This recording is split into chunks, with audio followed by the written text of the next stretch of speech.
Hey guys, welcome back. Episode 27. Minute with Mom. Yes, this is when I will be making a YouTube video of just doing Minute with Mom, so you can actually see it. Doing it with your kids? Doing it with my kids. Fun. Yeah, not Okay, with cool. Karin. That would be fun. Tell me about your day, Karin. That would be fun. Okay, Here we go. hello and welcome back.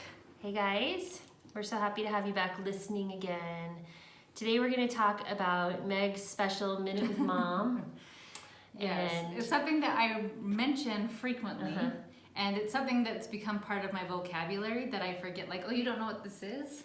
oh, No. So we're going to describe it a little bit, but really the whole purpose of Minute with Mom is connecting with my kids. yeah. So this is what it looks like, but Karin also does things every day to connect with her kids. She just doesn't like the weird names. that I give don't her have every special day. terms for all my things. No. But let's just start though first with talking about the importance of connecting with your kids every day. I think that that's just a really valuable thing and something that's needed each and every day with your kids. Something I noticed, I'm often working on my computer with my back to the room. So my desk is against a wall. And so my kids will wake up in the morning while I'm working, while I'm blogging and working on stuff, and they'll come in and I hear them, and I always stop and make a conscious effort to make eye contact, to touch them, to give them a good morning. And because there were many times I noticed that I wouldn't for a little while because I was just busily working away, and so I've tried to really just first thing in the morning always make that conscious effort of giving them my full attention for a couple of minutes and just how was your night, how are you feeling, how are you doing today, just to make sure that they feel that moment of love at the start of their day. Yeah, that's awesome. Yeah, just think of how you feel if somebody were treating you that way, right? Like, let's throw our husbands under the bus for 2 seconds, even though I do adore mine. But have you ever talked to your husband and they're looking at their cell phone and they're like, yeah, and then you're like, what did I say? And they have no idea. No, and I've totally been guilty I've of been this guilty too. of that as well too. But yeah, I think we've all been guilty of that. And But it just doesn't feel good. No, it to doesn't, be because it's ignored. like, never mind, my story wasn't that important anyway. Like, you're not listening. And so I'm not trying to like throw them really under the bus, but I was just saying that for an example. Because your children are humans too, and they have feelings as well. And so, not that you can be on show the whole entire day. That's what I was just going to say. It's really hard when you are home all day with your children to listen to every single story and every single thing they want to tell you. But it also is really important to make those connections and to let them know that you are listening and you do care about what they're saying. Yes. And with that, because they are home all day, it's not bad to give them boundaries. Like, you can tell me that story at our special time. Yeah. Like, because if you sit there with 4 or 7 children all day long telling you all their amazing thoughts and stories, you would never even go to the bathroom. So, right? Right. So that's how kind of Minute with Mom was created. So it was your special one-on-one time with just yours truly. Yeah. So explain how yours works. So we literally take turns. We do our group subjects, and then we separate they do their individual subjects while I start with the one-on-one Minute with Mom. And they're so funny because sometimes they call it like first, last, no, I'm second, I'm third. Oh, and funny. Sometimes they go through phases where like, oh, I don't want to be first. And so don't think that they're always excited like about it. They are human. Because sometimes they're like, I want to get all my schoolwork done. And sometimes they're like, I want to get this done and then bust through my schoolwork. So they usually call it and they create their own order. It's totally random. So they would come in, and we've talked about the little checkbooks that they have, and I literally go through their checkbooks with them. So they will be telling me, in my book yesterday, and they have a narration book for me, and that's kind of a Charlotte Mason style with something they read from the day before. They either draw a picture, they write a story about it. My kids really like to make comics about it or cartoons, but just something so that they can tell me about what they read. I actually love doing it the day after they read it because it makes them remember what they're reading. Yeah, I was just thinking that so many times my kids don't remember even the day before what we talked about. Yes. So that's a good reminder. So it's really giving them this great skill of being able to remember and retain what they read. And I even love sometimes they're like, I had to reread it because I'm like, I don't know what I just read, especially scriptures, for being honest. And so we would go through theirs all the time. And I know my Joshie loves to try to make me laugh. So his are always over the top and silly. My kid, like I do, I would a weird name, so I'm Megalodon, right? So he has a Megalodon in all of his drawings, right? And my kids usually have some weird thing that's always in their drawings and like to try to make me giggle. Now, it really is a great thing to just kind of check things off the list, but what happens some days, yes, it's literally checking off the list. But some days it's like, I'm struggling, or I have a question, I don't understand. I mean, especially we just talked about sex in the last 2 episodes ago. Yeah. And I actually had great conversations. It inspired me. I thought, oh, hey, does anybody have any questions? And then one-on-one, people came to me and said, hey, what is this body part? I was like, fantastic. I actually know where that one is. That's great. But having that time, like, oh, I know I can ask her at this time, or I know I'm going to get this one-on-one time with mom. And from my oldest to my youngest, they all want that one-on-one time with me and with mom, right? Like a lot of kids do. And so I've noticed it helps them to feel more confident because they know they're going to get it. You know, when you're in that scarcity mindset, like, I'm never going to talk to my mom. She's going to be on the computer all the time, or she's with a client, or she's grocery shopping. Like, she's never going to sit and listen with me. Yeah. Like, they know they're always going to get that. Right. Yeah, so that's so awesome. kind of fun. And I love how organized you have it. So my system is not a system. But I do have check-ins with my kids all day long. Like, I just kind of like throughout the day, I'll pop in and how are you doing? You know, what can I help you with? What have you gotten done? Show me what you read. You know, I just am frequently doing it throughout the day with my kids. Just sort of always present, but it's not so formal as that.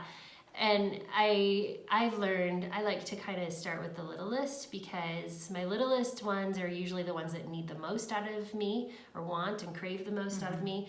And so I'll make sure to start there and give them some personalized time because they always need the most help with their schoolwork anyway.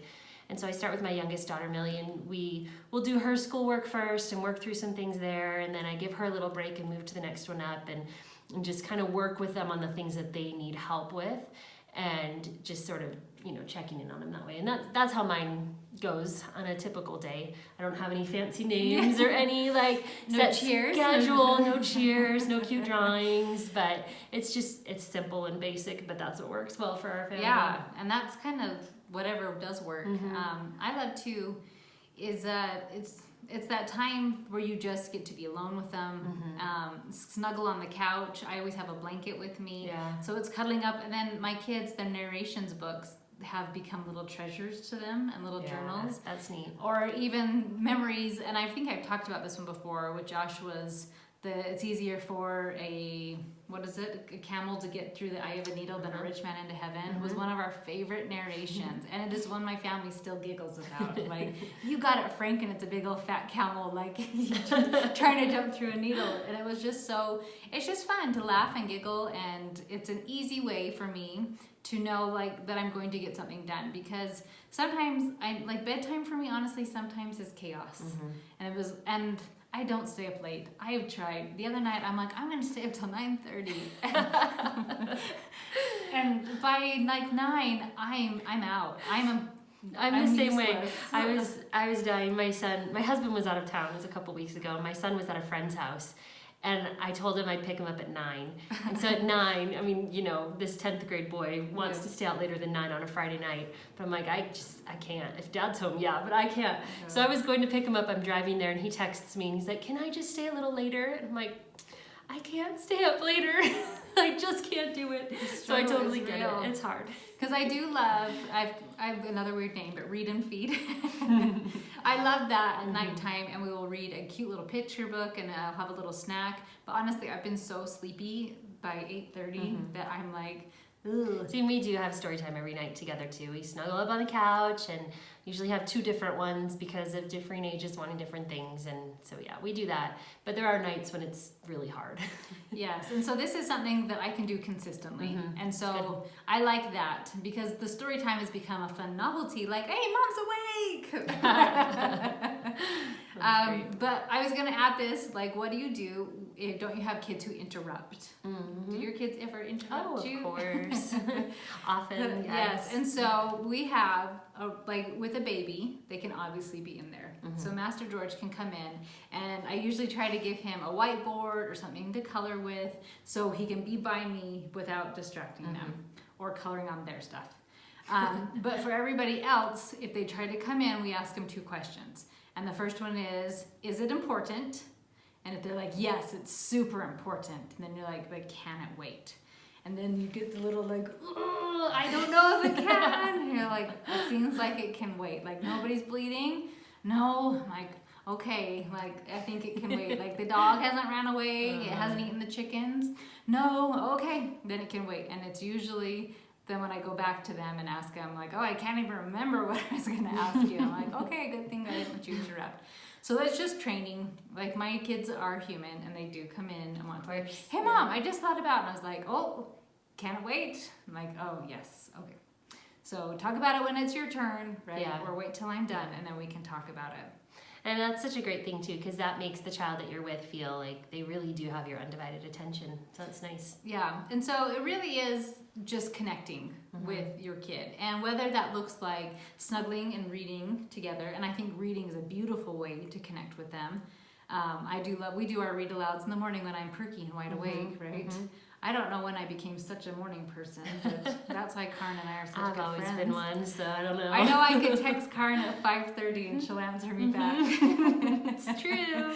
I never have to worry about waking her in the morning. No. I don't text after 9. Don't worry about that. No, me neither. But like I was thinking, my husband, the way he connects with our kids looks very different. And I would assume for yours as well. Definitely. Yeah. That my husband uses sports a lot So does mine. to connect with the kids. And so it was actually a little heartbreaking. This last Saturday was a football game, and none of the kids were there. And he was like, what do I do?